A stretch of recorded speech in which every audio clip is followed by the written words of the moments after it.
Verma and welcome back to my channel. So ये है second part alcohol, phenol and ether के MCQs का। So we have our first question, what is the common name of butane two ol. तो सबसे पहले butane two ओल का structure बनाते हैं, meth eth prop but. Second position पे OH ग्रुप है हमारा, ठीक है। तो यहाँ पे एक हाइड्रोजन होगा, दिस वुड बी CH3, ये CH2 हो जाएगा एंड ये CH3। तो अगर मैं आपसे पूछूं ये सेकेंडरी है या फिर टर्शरी है, प्राइमरी है, क्या है, तो ये सेकेंडरी होगा ना, बिकॉज OH जिस कार्बन से अटैच्ड है उसके अराउंड दो और कार्बन है, सो विच मीन्स ये सेकेंडरी है। तो इसका अदर नेम या फिर कॉमन नेम क्या हो जाएगा, सेक ब्यूटाइल अल्कोहल। सेक यानी कि सेकेंडरी, टर्ड यानी कि टर्शरी, ठीक है। एन मतलब एक सिंपल चेन है एंड OH लास्ट वाले में आएगा। तो इसके अकॉर्डिंग हमारा जो सही नाम है वो क्या हो गया, सेक ब्यूटाइल अल्कोहल। तो आई होप समझ में आ गया होगा, काफ़ी सिंपल है। सेकेंड क्वेश्चन है, what is the correct order of reactivity of the halo acids with a given alcohol। तो इसमें हमारा BrHCl, यस, तो बी वाला ऑप्शन करेक्ट हो जाएगा। ये मैंने आपको इवन उस वाले चैप्टर में भी बताया था, P ब्लॉक में, कि HI जो है वो सबसे ज़्यादा एसिडिक होता है एंड HI की रिएक्टिविटी भी सबसे ज़्यादा ही होगी ना, ऑब्वियसली, अगर वो सबसे ज़्यादा एसिडिक है। तो ये क्यों होता है, बिकॉज डाउन द ग्रुप जब भी हम मूव करते हैं तो साइज जो है वो इंक्रीज़ होता है। हम कह सकते हैं बॉन्ड लेंथ इंक्रीज़ हो रही है, बॉन्ड लेंथ इंक्रीज़ होती है तो बॉन्ड स्ट्रेंथ जो है वो डिक्रीज़ होती है, विच मीन्स बॉन्ड को मैं ईजिली तोड़ सकती हूँ, तो रिएक्टिविटी भी इंक्रीज़ हो जाती है। इसीलिए हमारा बी वाला ऑप्शन करेक्ट हो जाएगा। Now before moving on to our video, I would like to tell you about the Mega Mock Test, जो कि आपके CBSE टर्म 1 बोर्ड एग्जाम्स के लिए बहुत ज़्यादा हेल्पफुल होने वाला है। तो ये कंडक्ट करा रहा है Unacademy. In this you can get a chance to win scholarship up to ₹50 lakh and also prizes like MacBook Air, iPad Pro, headphones etcetera. And जो डेट है वो 27 से 30 के बीच में ये आपका मेगा मॉक टेस्ट जो है ये कंडक्ट कराया जाएगा एंड इसकी जो टाइमिंग है वो है 5 से 6:30 के बीच में। सो मेगा मॉक टेस्ट आपके लिए बहुत ज़्यादा हेल्पफुल होने वाला है for your term 1 preparation, because आपको पैटर्न भी अच्छे से नहीं पता है, तो मॉक टेस्ट देना बहुत ज़्यादा हेल्पफुल होगा। सो ज़्यादा से ज़्यादा लोग इसमें एनरोल करो सो दैट आपके लिए ही ये सबसे ज़्यादा बेनिफिशियल हो सके। नाउ जो डेट्स हैं आपके मेगा मॉक टेस्ट के लिए फॉर डिफरेंट सब्जेक्ट्स वो क्लियरली यहाँ पे मेंशन्ड है।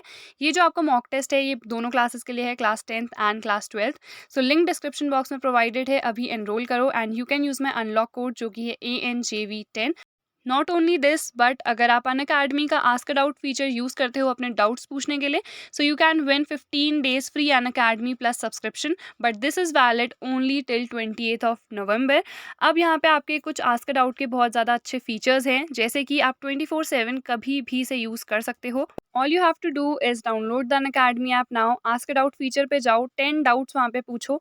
आपको क्या करना है, जो भी डाउट आपको पूछना है उसकी फ़ोटो क्लिक करनी है, उसे क्रॉप करना है एंड देन सब्जेक्ट चूज़ करना है जिस भी पर्टिकुलर सब्जेक्ट का वो डाउट है एंड देन आपका जो 15 डेज़ का फ्री अनअकैडमी सब्सक्रिप्शन है वो आपको मिल जाएगा। एंड मेरा जो अनलॉक कोड है उसे यूज़ करना मत भूलना, जो कि है ANJV10। ऑल्सो अगर आप अनअकैडमी का सब्सक्रिप्शन परचेस करते हो तो आपको 10% ऑफ मिलेगा, ठीक है। देन थर्ड है एक हमारा assertion reason type question. There are 2 statements. Assertion है the boiling point of P nitrophenol is higher than that of O nitrophenol, ठीक है। देन रीजन हमें गिवन है P nitrophenol has intermolecular hydrogen bonding, तो उसका बॉइलिंग पॉइंट ज़्यादा है and वो लेस वॉलेटाइल है। ऑब्वियसली बॉइलिंग पॉइंट ज़्यादा है तो लेस वॉलेटाइल होगा than O nitrophenol which has intramolecular hydrogen bonding. तो सबसे पहले तो असर्शन मेरा बिल्कुल करेक्ट है, बिकॉज अगर हम पैरा नाइट्रोफिनॉल की बात करते हैं तो उसका जो बॉइलिंग पॉइंट है वो ज़्यादा ही होता है। रीज़न भी करेक्ट है, ये क्यों होता है, बिकॉज पैरा नाइट्रोफिनॉल में ना इंटरमॉलिक्यूलर हाइड्रोजन बॉन्डिंग होती है। इंटरमॉलिक्यूलर जहाँ पर भी है तो बॉइलिंग पॉइंट ज़्यादा होता है। वेरएज अगर हम देखें O nitrophenol that is ortho nitrophenol, तो उस केस में इंट्रामॉलिक्यूलर हाइड्रोजन बॉन्डिंग होती है। तो असर्शन करेक्ट है, रीज़न भी करेक्ट है and reason is the correct explanation of assertion. तो आई होप समझ में आ गया होगा। Then we have which do not yield alcohol. तो इन चारों में से कौन सा अल्कोहल की प्रिपरेशन मेथड नहीं है, सिंपल आपको ये बताना है। सबसे पहले acid catalysed hydration of alkenes, हमें पता है ये तो सही है, तो ए ऑप्शन तो करेक्ट है हमारा। देन बी है हाइड्रोबोरेशन ऑक्सीडेशन ऑफ एल्कीन्स, इसकी हेल्प से भी हम अल्कोहल प्रिपेयर करते हैं। सी है रिडक्शन ऑफ एल्डिहाइड्स, एल्डिहाइड्स का अगर हम रिडक्शन कर रहे हैं तो हमें अल्कोहल्स मिलते हैं। डी है free radical halogenation of alkanes, तो ये हमारा गलत है, ये अल्कोहल प्रिपेयर नहीं करेगा, विच मीन्स डी वाला ऑप्शन होगा, क्योंकि अगर हम हैलोजनेशन कर रहे हैं एल्केन्स का तो हमें ऑब्वियसली हैलो एल्केन्स मिलेंगे ना, अल्कोहल तो मिलेगा नहीं। सो विच मीन्स डी वाला ऑप्शन हमारा गलत है and hence it is the right answer. Then we have our next question, how are alcohols prepared from haloalkanes. तो पहला हमें गिवन है by treating with concentrated H2SO4, B है by treating या फिर हीटिंग विद एक्वस NaOH, तो obviously B वाला option correct है अगर हैलोएल्केन है हमारा। C3 H2Br है सपोज, इसको अगर मैं NaOH के साथ रिएक्ट करा दूंगी तो ये OH इधर आ जाएगा एंड NaBr जो है वो बाहर निकल जाएगा, तो डायरेक्टली मुझे अल्कोहल मिल जाएगा, तो बी वाला ऑप्शन करेक्ट है। And by treating with Mg metal, तो अगर हम हैलो एल्केन को Mg मेटल के साथ रिएक्ट कराते हैं तो हमें क्या मिलता है, ग्रिग्नार्ड रिएजेंट मिलता है। ठीक है, देन 6th है cumene hydroperoxide on hydrolysis with dilute H2SO4 gives. तो ये क्यूमीन जो प्रोसेस है ये बहुत ज़्यादा इंपॉर्टेंट है।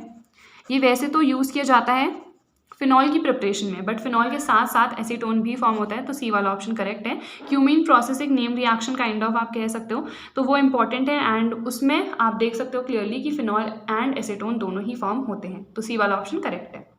देन 7th है विच of the following types of alcohols contain a bond between sp2 hybridised carbon and OH group. तो एक होता है विनाइल, ठीक है, विनाइल का मतलब होता है ये, यानी कि जो डबल बॉन्डेड कार्बन है ये वाला इससे आके अटैच हो, इसको हम विनाइलिक अल्कोहल भी कह सकते हैं।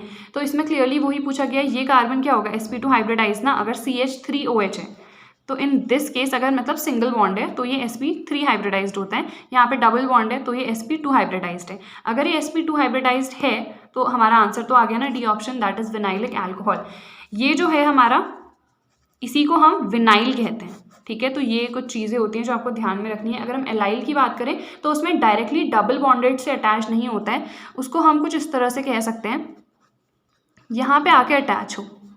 ठीक है, मतलब ये वाला जो कार्बन है इसके बगल वाला जो कार्बन है that is double bonded, but vinyl में क्या हो रहा है, जिससे अटैच हो रखा है वो ही डबल बॉन्डेड है। आई होप समझ में आ गया होगा एलाइल क्या होता है एंड विनाइल क्या होता है। देन 8th है which product is obtained in hydroboration oxidation reaction. अभी हमने प्रिपरेशन मेथड्स देखी थी, तो हाइड्रोबोरेशन ऑक्सीडेशन रिएक्शन जो है वो अल्कोहल की ही एक प्रिपरेशन मेथड होती है, तो ये वाला ऑप्शन हमारा करेक्ट हो जाएगा, बिकॉज बाकी और किसी में तो हमें दिख नहीं रहा है, प्रोपीन, प्रोपाइन, ब्यूट-1 ईन, तो अल्कोहल क्या है, यही वाला है, तो ए वाला ऑप्शन हमारा करेक्ट होगा। Then we have few more questions. तो अब हमारे पास है 9th question, alcohols can be obtain from all methods except. देखो अभी हमने देखा हाइड्रोबोरेशन ऑक्सीडेशन से प्रिपेयर कर सकते हैं, ऑक्सीमर्क्यूरेशन, डीमर्क्यूरेशन। अब वैसे ये आई डोंट थिंक सो कि ये आपके सिलेबस में है, बट स्टिल एक बार बाकी ऑप्शंस चेक कर लेते हैं। Reduction of aldehyde ketone with ZnHgCl, अभी आपने मे बी ये नहीं पढ़ा हो बिकॉज ये वाला जो है एल्डिहाइड वाले में आपका आएगा। फर्मेंटेशन से तो हम प्रिपेयर कर सकते हैं, आपको पता होगा। अब देखो यहाँ पे सी वाला ऑप्शन करेक्ट है। आई थिंक जो बी वाला है वो भी आपके सिलेबस में तो नहीं है, बट सी वाला ऑप्शन इसमें करेक्ट है, क्योंकि reduction of aldehyde with ZnHgCl, जब भी हम एल्डिहाइड या फिर कीटोन का रिडक्शन करते हैं ना विद ZnHg एंड Cl, तो ये होती है क्लीमेंसन रिडक्शन, एंड इसमें जो एल्डिहाइड है वो डायरेक्टली एक एल्केन में चेंज होता है, तो ये फिलहाल आपके सिलेबस में नहीं है, ये सेकेंड टर्म में है, तो सी वाला जो है वो करेक्ट है, बिकॉज अल्कोहल प्रिपेयर नहीं होती है, इससे क्या बनता है, डायरेक्टली एल्केन बनता है। ठीक है, और बी वाला आई डोंट थिंक सिलेबस में है, एक बार आप चेक कर लेना। Then D, what is the general formula for an aliphatic alcohol. तो अल्कोहल है तो OH ग्रुप होगा, तो बी वाला ऑप्शन करेक्ट हो गया, ROH। ये क्या है, हमारा एल्डिहाइड है, this is the carboxylic acid, और ये हमारा क्या है, नॉर्मली एक एल्केन है।